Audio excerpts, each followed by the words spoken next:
Hi friends, ಎಲ್ರಿಗೂ ನಮಸ್ಕಾರ. ಇವತ್ತಿನ ವಿಡಿಯೋದಲ್ಲಿ ಕೂದಲಿನ ಬೆಳವಣಿಗೆಗೆ ಸಹಾಯ ಮಾಡುವಂತಹ ಒಂದು ನೈಸರ್ಗಿಕ ಏರ್ ಗ್ರೋತ್ ಆಯಿಲನ್ನು ಮನೇಲಿ ಹೇಗೆ ತಯಾರಿಸ್ಕೊಳ್ಬೋದು ಅನ್ನೋದನ್ನು ಈ ವಿಡಿಯೋದಲ್ಲಿ ತೋರಿಸ್ತಾ ಇದ್ದೀನಿ. ಹಾಗೆಯೇ ಕೂದಲು ಉದುರುವಿಕೆ ಅಥವಾ ಕೂದಲು ತೆಳ್ಳಗಾಗ್ತಿದೆ ಅಥವಾ ಬೆಳವಣಿಗೆ ನಿಧಾನ ಆಗ್ತಿದೆ ಅನ್ನೋರು ಈ ಆಯಿಲ್ ಬಗ್ಗೆ ತಿಳ್ಕೊಬೋದು. ತುಂಬ ಸರಳವಾಗಿ ಕೆಲವು ಪದಾರ್ಥಗಳಿಂದ ಈ ಆಯಿಲನ್ನು ರೆಡಿ ಮಾಡ್ಕೋಬೋದು. ಬನ್ನಿ ಹಾಗಿದ್ರೆ ನ್ಯಾಚುರಲ್ ಏರ್ ಗ್ರೋತ್ ಆಯಿಲನ್ನು ಹೇಗೆ ತಯಾರಿಸ್ಕೋಬೋದು ಅಂತ ನೋಡ್ಕೊಂಬರೋಣ. ಮೊದಲಿಗೆ ಇಲ್ಲಿ 1 ಕಪ್ ಆಗೋಷ್ಟು ಕೊಬ್ಬರಿ ಎಣ್ಣೆಯನ್ನು ತೊಗೊಂಡಿದ್ದೀನಿ. ಆನಂತರ ಒಂದು 1/4 ಕಪ್ಪು, ನೋಡಿ ಅರ್ಧನೂ ಇಲ್ಲ, 1/4 ಕಪ್ ಆಗೋಷ್ಟು ಹರಳೆಣ್ಣೆಯನ್ನು ತೊಗೋತಾ ಇದ್ದೀನಿ.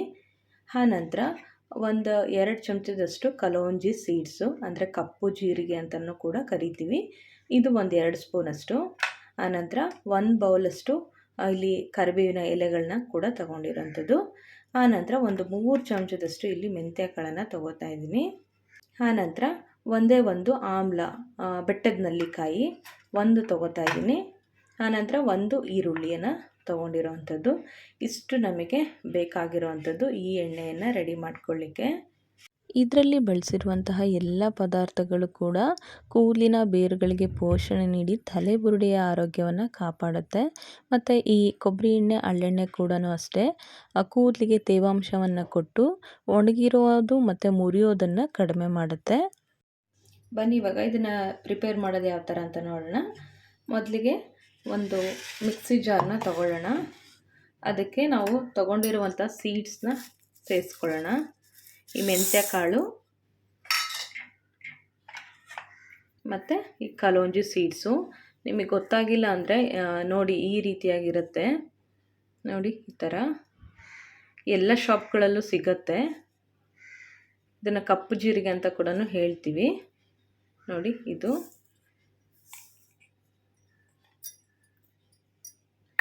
ಇದನ್ನ ಇವಾಗ ಹಾಗೆ ಸ್ವಲ್ಪ ಪುಡಿ ಮಾಡ್ಕೊಳ್ಳೋಣ.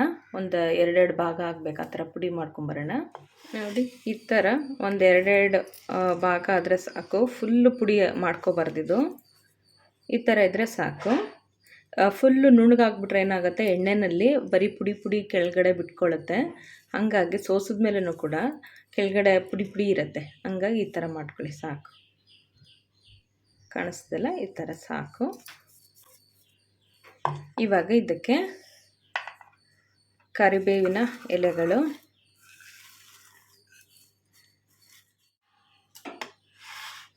ಇವಾಗ ಇದಕ್ಕೆ ಈರುಳ್ಳಿಯನ್ನು ಕಟ್ ಮಾಡಿ ಸ್ವಲ್ಪ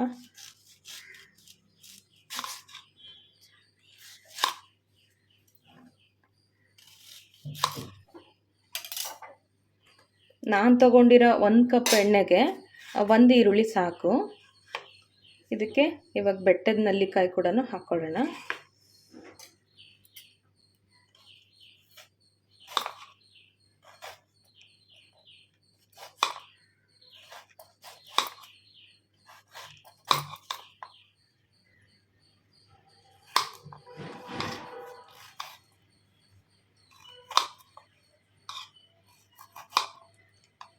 ಒಳ್ಳೆ ಸ್ಟ್ರೆಂತ್ ಕೊಡುತ್ತೆ ಇದೆಲ್ಲ ಪದಾರ್ಥಗಳು ಕೂಡ.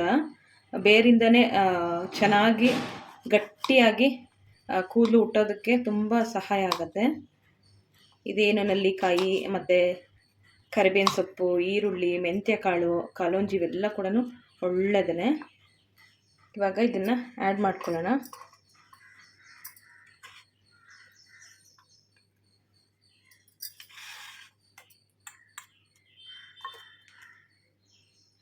ಇದನ್ನು ಸ್ವಲ್ಪ ಹಂಗೆ ಆನ್ ಮಾಡಿ ಆಫ್ ಮಾಡಿ ಆ ಥರ ಇದನ್ನು ರುಬ್ಕೊಬೇಕು. ಪೂರ್ತಿ ಪೇಸ್ಟ್ ಬೇಡ, ಸ್ವಲ್ಪ ದಪ್ಪಕ್ಕೆ ತರಿ ಇರಬೇಕು. ತೋರಿಸ್ತೀನಿ ಇವಾಗ ನಾನು. ನೋಡಿ, ಈ ಥರ ಸ್ವಲ್ಪ ತರಿಯಾಗಿ ನಮಗೆ ಬೇಕಾಗತ್ತೆ. ಪೂರ್ತಿ ಪೇಸ್ಟ್ ಮಾಡಬಾರ್ದು, ಓಕೆನಾ? ಈ ಥರ ಆದಮೇಲೆ ಬನ್ನಿ ಇವಾಗ ನೆಕ್ಸ್ಟು ಪ್ರೊಸೀಜರ್ ಯಾವ ಥರ ಅಂತ ನೋಡೋಣ. ನೆಕ್ಸ್ಟ್ ಇವಾಗ ನಾನು ಈ ಥರ ಒಂದು ಅಲ್ಯೂಮಿನಿಯಂ ಪಾತ್ರೆ, ಇದು ನೋಡಿ ಅಲ್ಯೂಮಿನಿಯಂ ಪಾತ್ರೆ, ಇಲ್ಲಾಂದರೆ ಸ್ಟೀಲ್ ಪಾತ್ರೆ ಸ್ವಲ್ಪ ದಪ್ಪದಾಗಿ ತಳ ಇದ್ದರೆ ತಗೊಳ್ಳಿ, ಯಾಕಂದರೆ ಸಣ್ಣೂರಿನಲ್ಲೇ ಕಾಯಿಸಬೇಕು. ಹಾಗಾಗಿ ಇವಾಗ ಈ ಪಾತ್ರೆಗೆ ನಾನೇನು ತೊಗೊಂಡಿರುವಂಥ ಈ ಕೊಬ್ಬರಿ ಎಣ್ಣೆಯನ್ನು ಹಾಕ್ಕೊಳ್ತಾ ಇದ್ದೀನಿ. ನಾನು ನಾರ್ಮಲ್ ಇದು ಮಾರ್ಕೆಟಲ್ಲಿ ಬ್ಲೂ ಕಲರ್ ಪ್ಯಾರಾಚೂಟ್ ಆಯಿಲ್ ಬರುತ್ತಲ್ಲ ಅದನ್ನು ತೊಗೊಂಡಿದ್ದೀನಿ. ನೀವು ಗಾಣಿಗೆಯಲ್ಲಿ ಏನಾದ್ರೂ ಮಾಡಿಸೋ ಅಂಥವ್ರಿದ್ದರೆ ಆ ಎಣ್ಣೆ ಕೂಡ ಯೂಸ್ ಮಾಡ್ಕೋಬೋದು. ಬಟ್ ಫ್ರಾಗ್ರೆನ್ಸ್ ಇರೋ ಆಯಿಲ್ನ ಯೂಸ್ ಮಾಡಬೇಡಿ. ನೆಕ್ಸ್ಟ್ ಇವಾಗ ಇದಕ್ಕೆ ಹರಳೆಣ್ಣೆಯನ್ನು ಹಾಕ್ಕೋತಾ ಇದ್ದೀನಿ.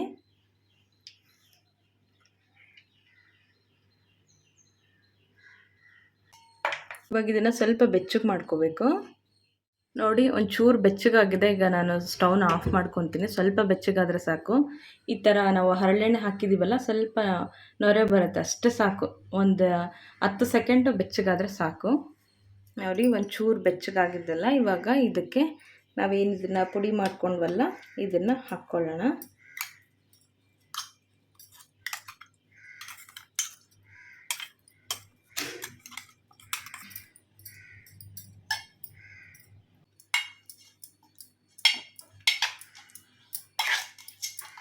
ರೀತಿ ಎಣ್ಣೆನಲ್ಲಿ ನೀಟಾಗಿ ಮಿಕ್ಸ್ ಮಾಡಿದ ಮೇಲೆ ಒಂದು 10 ನಿಮಿಷ ಇದರಲ್ಲೇ ಬಿಡೋಣ. ಯಾಕಂದರೆ ಇದರಲ್ಲಿರೋ ಅಂಶ ಎಲ್ಲ ಕೂಡ ಎಣ್ಣೆಯಲ್ಲಿ ಬಿಟ್ಕೊಳ್ಳುತ್ತೆ. ಹಾಗಾಗಿ ನಾವು ಡೈರೆಕ್ಟಾಗಿ ಒಲೆ ಮೇಲೆ ಕಾಯಿಸಬಾರ್ದು. ಈ ಥರ ಎಲ್ಲ ಮಿಕ್ಸ್ ಮಾಡಿ ಒಂದು 10 ನಿಮಿಷ ಹೀಗೆ ಬಿಡೋಣ. ಆಮೇಲೆ 10 ನಿಮಿಷ ಆದಮೇಲೆ ಸ್ಟವ್ ಮೇಲೆ ಇಟ್ಬಿಟ್ಟು ಕಾಯಿಸ್ಕೊಳ್ಳೋಣ. ನೋಡಿ ಇವಾಗ ಒಂದು 10 ನಿಮಿಷ ಆಯಿತು. ಇವಾಗ ಸ್ಟವ್ ಮೇಲೆ ಇಟ್ಟು ಕಾಯಿಸೋಣ. ನೋಡಿ ಈಗ ಸ್ಟವ್ ಮೇಲೆ ಇಟ್ಟಿದ್ದೀನಿ. ಇದು ಪೂರ್ತಿಯಾಗಿ ಸಣ್ಣ ಊರಿನಲ್ಲೇ ಇರಬೇಕು. ಸಣ್ಣ ಊರಿನಲ್ಲಿ ಇಟ್ಬಿಟ್ಟು ಬಿಟ್ಬಿಡಿ. ಒಂದು 10 ನಿಮಿಷ ಟೈಮ್ ತೊಗೊಳುತ್ತೆ ಎಣ್ಣೆ ನಮಗೆ ರೆಡಿ ಆಗೋದಕ್ಕೆ. ನೋಡಿ ಸಣ್ಣದಾಗಿ ಕುದಿಲಿಕ್ಕೆ ಸ್ಟಾರ್ಟ್ ಆಯಿತು. ನೋಡಿ ಫುಲ್ಲು ನೊರೆ ಬಿಟ್ಕೊಳ್ಳುತ್ತೆ. ಯಾಕಂದರೆ ನಾವು ಹರಳೆಣ್ಣೆ ಹಾಕಿರೋದ್ರಿಂದ ಸ್ವಲ್ಪ ನೊರೆ ಬರುತ್ತೆ. ಇದೇ ಪ್ರೊಸೀಜರ್ನ ಫಾಲೋ ಮಾಡಿ. ಯಾಕಂತ ಹೇಳಿದ್ರೆ ನಾವು ಏನಾದರೂ ಮಾಡ್ಕೊಳ್ಳುವಾಗ ಅದು ಕರೆಕ್ಟ್ ರೀತಿನಲ್ಲಿ ಮಾಡ್ಕೊಂಡ್ರೆ ಅದ್ರ ಬೆಸ್ಟ್ ರಿಸಲ್ಟ್ ಸಿಗೋದು. ಹಾಗಾಗಿ ನೋಡಿ ಅದರದ್ದು ಯಾವುದೇ ನಮಗೆ ಸೈಡ್ ಎಫೆಕ್ಟ್ ಕೂಡ ಆಗಲ್ಲ, ಮತ್ತು ಅದರ ರಿಸಲ್ಟ್ ಕೂಡ ಫೇಲ್ಯೂರ್ ಆಗಲ್ಲ.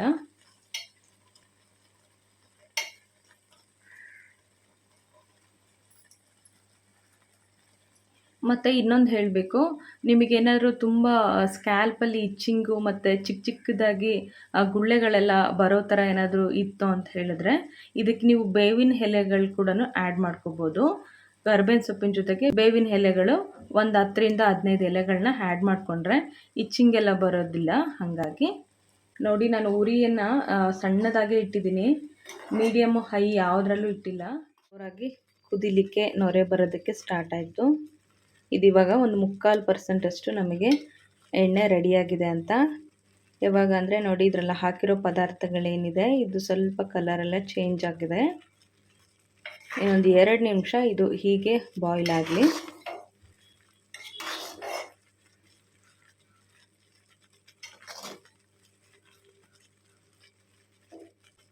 ಸಣ್ಣ ಉರಿನಲ್ಲೇ ಇಟ್ಕೊಳ್ಳಿ. ಮತ್ತೆ ರಿಪೀಟ್ ಮಾಡ್ತಾ ಇದ್ದೀನಿ.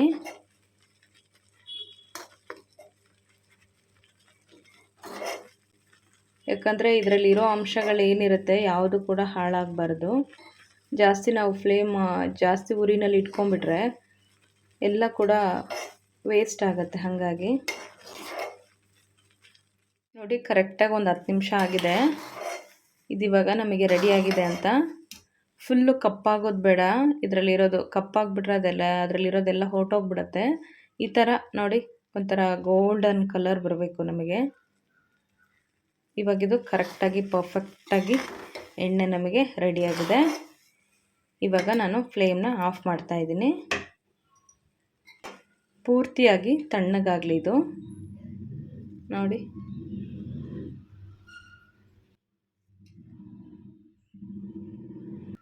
ಸಿಂಪಲ್ ಇಂಗ್ರೀಡಿಯೆಂಟ್ಸು ಮತ್ತು ಬೆಸ್ಟ್ ರಿಸಲ್ಟ್ ಕೊಡುತ್ತೆ.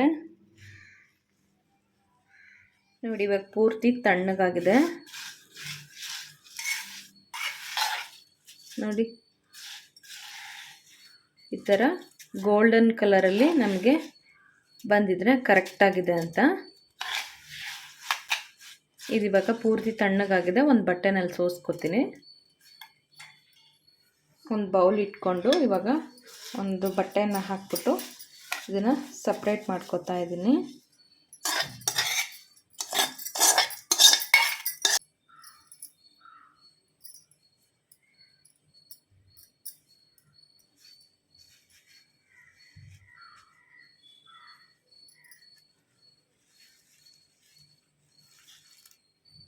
ಸ್ಟ್ರೈನರಲ್ಲಿ ಕೂಡ ಸೋಸ್ಕೋಬೋದು, ಬಟ್ ಈ ರೀತಿ ಚೆನ್ನಾಗಿ ಹಿಂಡೋದಕ್ಕಾಗಲ್ಲ, ಹಾಗಾಗಿ ಬಟ್ಟೆನಲ್ಲಿ ಸೋಸ್ಕೊಂಡ್ರೆ ಬೆಟರು.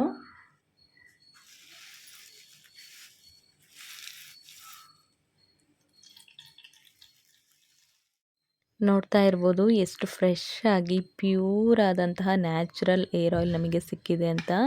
ಈ ಆಯಿಲ್ ಕೂದಲನ್ನು ಆರೋಗ್ಯವಾಗಿ, ಮೃದುವಾಗಿ ಮತ್ತು ಬುಡದಿಂದನೇ ಬಲವಾಗಿ ಬೆಳೆಯೋದಕ್ಕೆ ತುಂಬ ಸಹಾಯ ಆಗುತ್ತೆ. ಹಾಗೆಯೇ ಇದನ್ನು ಸ್ಟೋರ್ ಮಾಡೋದಕ್ಕೆ ಇಲ್ಲಿ ಗಾಜಿನ ಬಾಟಲನ್ನು ತಗೋತಾ ಇದ್ದೀನಿ. ಜಾಸ್ತಿ ದಿನ ನಾವು ಸ್ಟೋರ್ ಮಾಡಿ ಇಟ್ಕೊಳ್ಳೋದಕ್ಕೆ ಗಾಜಿನ ಬಾಟಲ್ಲೇ ಒಳ್ಳೆಯದು, ಹಾಗಾಗಿ ಗಾಜಿನ ಬಾಟಲಲ್ಲಿ ಹಾಕಿ ಎತ್ತಿಟ್ಕೋತಾ ಇದ್ದೀನಿ. ಈ ಫ್ರೆಶ್ನೆಸ್ ಹಾಗೇನೆ ಉಳ್ಕೊಳ್ಳುತ್ತೆ, ಹಾಗಾಗಿ ಇದನ್ನು ಒಂದು 6 ತಿಂಗಳವರೆಗೂ ಸ್ಟೋರ್ ಮಾಡಿ ಇಟ್ಕೋಬೋದು. ವಾರದಲ್ಲಿ 2 ಸರಿ ಅಥವಾ ಅಟ್ಲೀಸ್ಟ್ 1 ಟೈಮ್ ಆದ್ರೂ ನೀವು ಹಚ್ಚಿ ತಲೆ ಸ್ನಾನ ಮಾಡ್ಬೋದು.